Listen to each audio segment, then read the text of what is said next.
Hey y'all, it's Paula with Hillbilly Orchids. Um, I hope everybody's doing well. I hope if it's cold in your areas, you're staying warm, and I hope if it's warm, you're thinking about me being over here being cold. But anyways, I was watching a video this morning of Trisha's orchid life, and she's having trouble with a monofoliate Cattleya. A monofoliate, I think that's what she said it was, or was it a bifoliate? I can't remember. Anyways, and that really don't, to me, that really don't matter whether it's monofoliate, unifoliate. A Cattleya is a Cattleya in the instance that it doesn't have any roots. I've kind of had that situation happen to myself. And also, I'm going to deal with this bulbophyllum that I got from Tarzan here a while back. And I'm going to show you how I'm going to deal with that. As you can see, it's sad. I put it on a mount with a little bit of Synthic, just a little bit, because I keep my humidity, really high. This plant is looking pathetic. Like I said, I'm not so sure. That little black stuff looks like it's coming back right there on that bulb. But I'm going to deal with this. I'm taking it off of the mount. I can't deal with this anymore. This thing's looking really sad. So I need to intervene. I probably should have done it before this, but I just really had a feeling that this was going to take off. But what I'm going to do is I'm going to show you how I do this. This is what I do. This is solely, based on my opinion and based on, like I said, I've only been growing about 8 years. I learned a lot of my techniques and stuff from Rick L. Now, there was some, like Rick L, he suggested, doing, tea bag soaks, because the tannins in the tea helped to tea and lemon, a few lemon drops, because that would help pull out roots. It would stimulate these guys to grow and things like that. And it does work. It is an excellent, I've done it that way. My very first Cattleya, my Lily Marie, it was horrible shape, and he helped me with that very method to get it to the monstrosity beast that it is today. I did it all with Rick L's help. But I myself have tweaked a few things over the years of my learning and progress and process. So this is how I do it and how I handle it. This water here, this is my RO water from my zero water pitcher. And we got about 1 part per million. That's all good. That's absolutely fine. But what I do is when I've got a plant that is being fussy like that, I take sea kelp. Now, I use First Rays. You can see the difference if you've ever seen seaweed extract. Most seaweed extract is cooked in, and I even started using the other stuff in the beginning, and I'm not going to say that it don't work, because it does work, but it's really brown and it's cooked a lot. This stuff is not overcooked and overprocessed. You can tell it's looks like it was just freshly squeezed from a plant. So I personally prefer First Rays. Like I said, I'm not getting paid by them, not being endorsed by them or nothing, but I'm going to put a couple drops of that in there, of the seaweed. Check it again.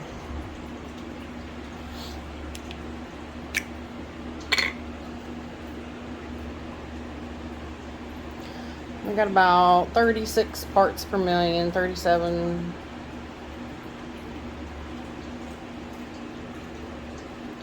36 parts per million. I don't know if you can see that. It's hard to see with that green screen.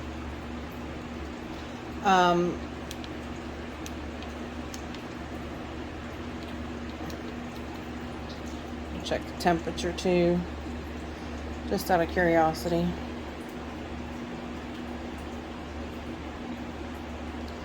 .5. I can live with that. But I use the seaweed, of course, for the growth hormones, which these plants need something like that to start soaking up to, you know, start the hormones to start helping them grow and thrive and take on nutrients. This is CalMag. This is CalMagic CalMag. I'll put little things up on the screens to show you which ones I use. I keep them in these drip bottles so that I can control, you know, how much I'm using and how many drops I'm using and that kind of thing. This one's a little harder to use, that little squirt bottle, but it's harder than that dropper bottle. Sometimes I get a little bit more than I want, a little bit more than I bargained for with that bottle. Yeah, I got a bunch more than I bargained for with that bottle. So guess what? We're going to start that one over again. I apologize. And we'll do that a little differently.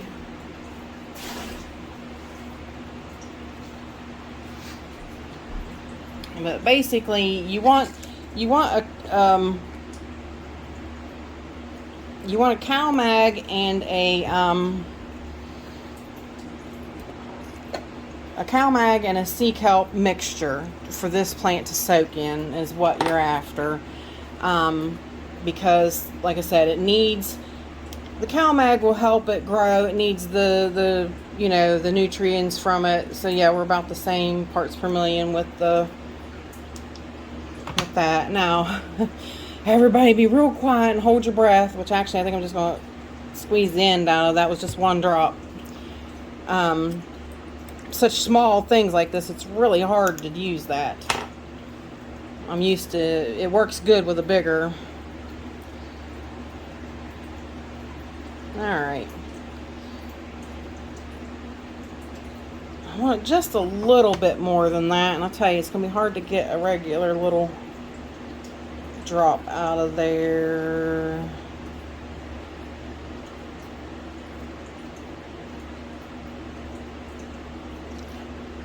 So close.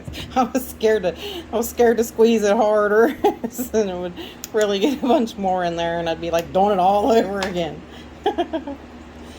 Okay, now we're back at 0.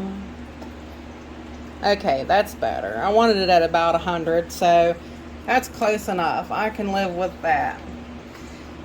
About 100 parts per million, and I'm going to let that soak. I'll take this off that mount, and I'm going to let it soak.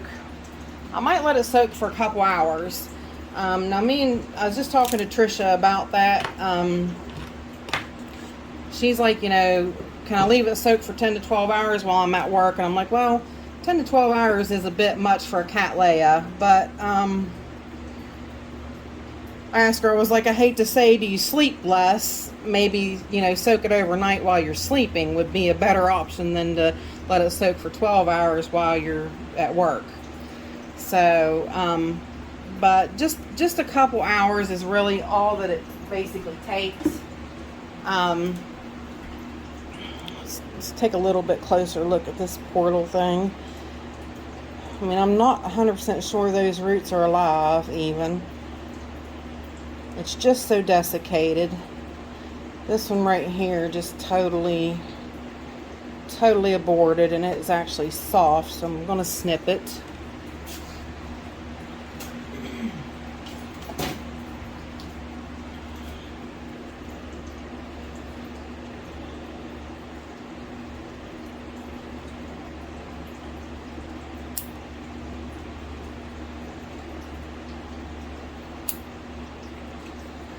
Yeah, it's wooded over, dead.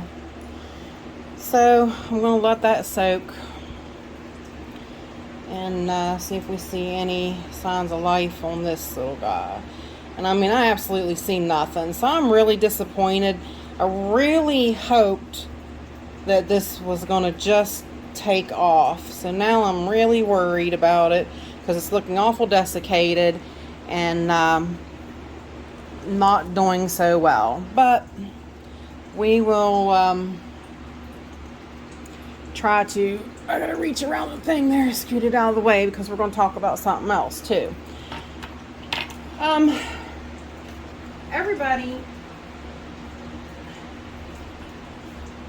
Everybody is always worried whenever they get a Cattleya or a plant period. Some of your smaller plants I can understand with, oh, you got to get it in media. You got to get it in media because it's small. Well, the only reason that is because, you know, the roots need moisture. So, you know, if you're basically, if you are, you know, leaving it out in the air to dry, it's going to dry the roots out really, really quick and kill the plant. Well, bigger plants like Cattleyas, you can leave them unpotted completely for like weeks and it don't phase them, especially if they got no roots. You know, if they're rootless little plants, little, you know, like you're trying to get them to grow new growths and they're rootless, you can leave them out for weeks. They don't need no moisture because you don't have anything there to take up moisture or nutrients with anyway. So what I do is I don't really pot them. I put them in a pot, something like this, and I throw some husk in on top of them. And this plant looks hideous. This plant is very dehydrated. The pseudobulbs are very shriveled because I divided this from the yellow apple blossom that I bought. I bought it back during the summer. So that plant has been about 4 to 5 months, maybe even 6 months without roots, without any roots of any kind. So I've been trying to get it to root. Well, me thinking that, you know, it'll just take off, I sort of potted it. I put it in a pot with some, you know, husk, my mix, and I staked it, and it didn't do anything. So I'm like, okay, well, I guess we're not going to be able to do that. This plant needs some extra help. So took it out of the pot and everything, and I started doing the soaks on it. Nothing. This plant gave me fits. This division gave me so much trouble to get it to root or start a new growth. I mean, that is the plant that took the longest I've had in all the years that I've been growing. This plant has really challenged me. So I'm like, okay, so I started doing the soaks on it. I soak it in the CalMag and seaweed solution. I even did the tea bag and the lemon a couple times on this one. So I'm like, well, now I'm just going to try. I'm going to throw it in husk, and I'm going to see if it's going to do anything. Well, I thought maybe I saw the eyes starting to swell a little bit. And I'm like, you know what? I've got an idea. I recall somebody saying keiki paste that you use on Phalaenopsis.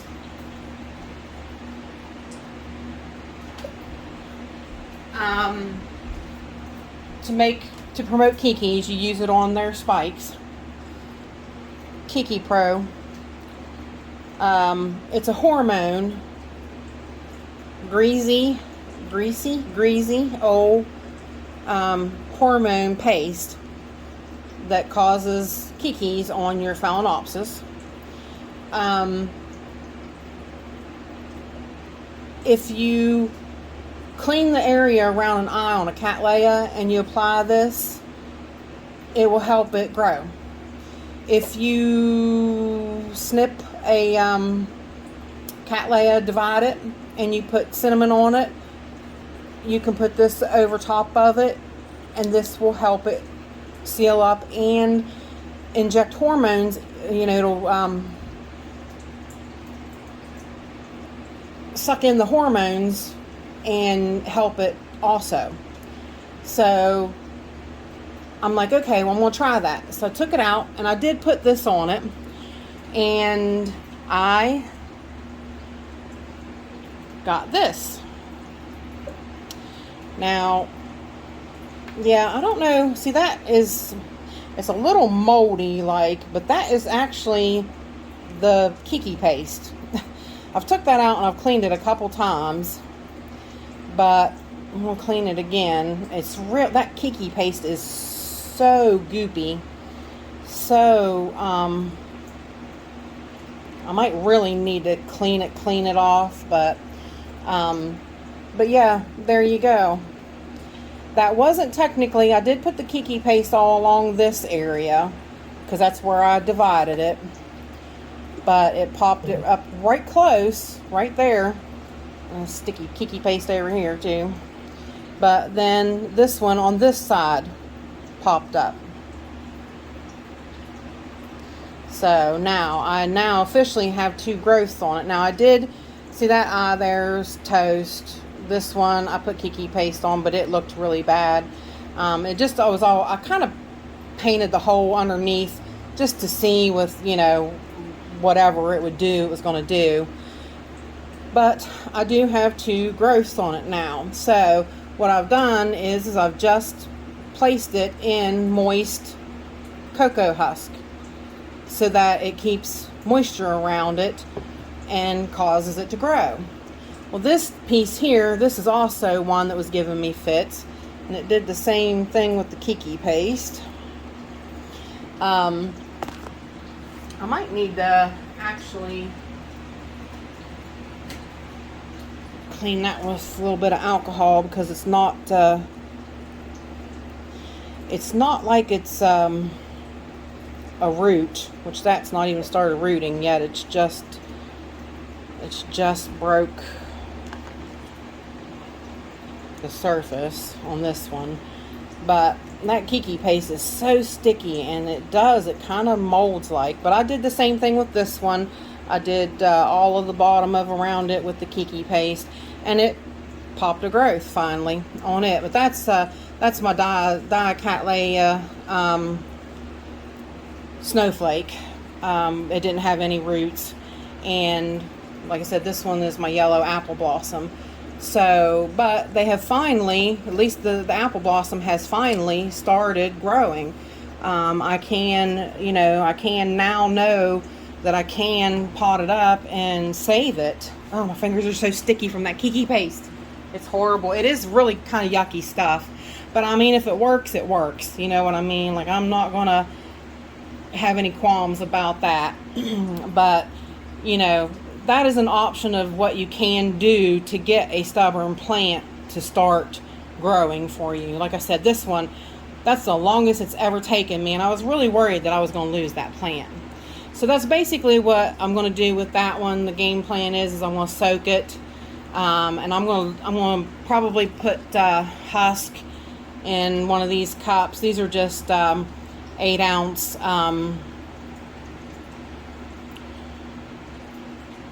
portion cups, or sample cups that you can get off Amazon. I'm just probably going to fill it full, or maybe not even full, maybe down in a little bit so that it can help keep a little of the humidity around them, and try to really promote them to start growing now after I leave them soak. And I'll be doing this this soak with them off and on for probably maybe a couple weeks, and see how it goes. But we'll check back then and see what happens. But I wanted to share this with you and see what y'all think. Please leave me any comments in the comment section, and let's talk about it a little bit. Let's see if anybody else has any other suggestions or anything that they've done that's been kind of not in the book or by the book. Which, I mean, really, when you look stuff up about these plants, it's really a guideline anyways. There's nothing set in stone. It doesn't mean you have to do it because everybody's environments are different. So plants will react differently in different environments. It's just the way it is. So, but with that said, I appreciate y'all stopping by and hanging out with me, and bye for now till we meet again.